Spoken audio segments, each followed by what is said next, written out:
Friends, ഓഫീസിൽ ഇങ്ങനെ ഇരുന്നപ്പോൾ ഒരു കാര്യം ചിന്തിച്ചു, ഒരു വീഡിയോ വേണം തോന്നി. ആ വീഡിയോ എന്തെങ്കിലും പ്രത്യേകത വേണമെന്ന് തോന്നി. വളരെ സിമ്പിളായിട്ട് വരും. നമ്മുടെ നാട്ടിലൊക്കെ ഡൈവേഴ്സ് വളരെ സാധാരണമായിട്ട് നടന്നുകൊണ്ടിരിക്കുന്ന സംഭവമായി മാറി. പണ്ട് വളരെ കുറവായിരുന്നു, ഇങ്ങനെ പേഴ്സൻറ്റേജ് കൂടി. ഈ പേഴ്സൻറ്റേജ് കൂടിയിട്ട് നമ്മൾ ചിന്തിക്കേണ്ട കാര്യം, നമുക്ക് സോൾവ് ചെയ്യാൻ പറ്റുന്ന പല പ്രോബ്ലങ്ങളും നമ്മളായിട്ട് ക്രിയേറ്റ് ചെയ്ത് വലുതാക്കി. ഇനിയിപ്പോൾ ഒരു കോടതിയിൽ ചെന്ന് മറ്റുള്ളവരെ വിഷയം കേൾക്കുമ്പോൾ നമ്മുടെ സബ്ജക്റ്റ് വളരെ കുറവാണ്. പക്ഷെ അപ്പോഴത്തേക്ക് നമ്മൾ സബ്ജക്റ്റ് ചെയ്തിട്ടുണ്ടാവും. അത് പറയാൻ വേണ്ടിയല്ല മെയിനായിട്ട്. നമ്മൾ ഡൈവേഴ്സ് എന്ന് പറയുന്ന ഒരു ഭയങ്കര വിഷമമുള്ളൊരു കാര്യം. ആ ഡൈവേഴ്സ് കഴിഞ്ഞിട്ട് അടുത്ത ആളെന്ന ലൈഫിലേക്ക് വരണം കേട്ടോ. കുറച്ചാളെല്ലാം ഒറ്റയ്ക്ക് ചെയ്താക്കാൻ പറ്റും.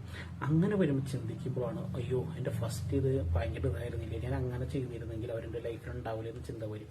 അതുകൊണ്ട് ഡൈവേഴ്സിന് വേണ്ടി വെയിറ്റ് ചെയ്യുന്ന എൻ്റെ പ്രിയ സുഹൃത്തുക്കൾ ഒരുപാട് പേരുണ്ട്. അവരൊന്ന് ചിന്തിക്കുക കേട്ടാ, വളരെ ചിന്തിക്കുക. ഒരു കാര്യം ചിന്തിക്കേണ്ടത് വെച്ചാൽ, കഷ്ടപ്പെട്ട് ഇഷ്ടപ്പെട്ട് കഴിഞ്ഞാൽ മനസ്സിന് പോകാൻ വളരെ ബുദ്ധിമുട്ടായിരിക്കും. അവർക്ക് അങ്ങനെയല്ല, അത് മനസ്സിലൊന്ന് വെക്കാം കേട്ടോ.